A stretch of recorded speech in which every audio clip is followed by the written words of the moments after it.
Mabuhay mga Ikso, nakakapagod, galing pa lang tayo sa paralan ano. This moment pupunta tayo kay Tatay Fidel Bulito upang ihatid yung kaunting tulong para sa kanya mga kaiksunan. Shoutout sa nagbigay kay Ate Mali de Luna. So mga kaiksunan, samahan niyo ako. Let's go!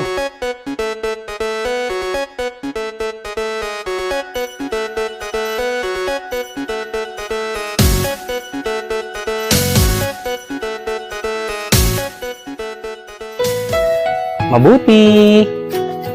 Mabuti. Mabuti. Sa mga iksuna no, suwade na idilikan na tayo bining balayan. Mapapansin naman niyo na adi din natambay tungod kay presko nga di. Ganda mo didit kuha na ito ringtone. May dadi din natugtugaok ng mga manok. Ito wala pagod kita magchinilas. Mahuram lang itong chinilas na itong kanina. Mabuti. Sa mga kaigsunan na din na Tay Fidel, ano na, kumusta na Tay Fidel? Mo lagi hapon, pero na-open na kaya-kanya ka na Tay Fidel.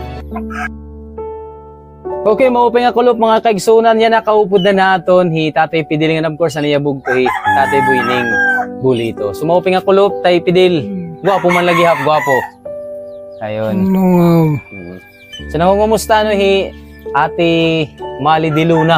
Nakilala ka ito? Kuan ito ano? Kantay Fidel ito. Magkakuhang kamutiyo ida at iyo naran nakapareho. So, yan mga kaigsunan ano. So, one request ni Ate Mali de Luna na ihatag ha iya ang 500 pesos. So, yan adin 500 pesos. Imo ko ni pan kuan ano pa ito pan ikaw lang kung ba pan medisina, pan gatas. Ate Mali adin ang 500 pesos. Ihatag na nato ni kan Tatay Fidel Bulito. Yeah, Fidel Danay.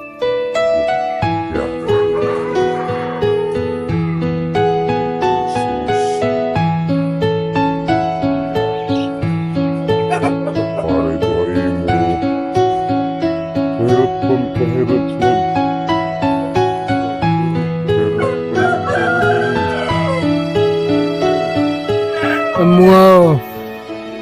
Salamat. Salamat.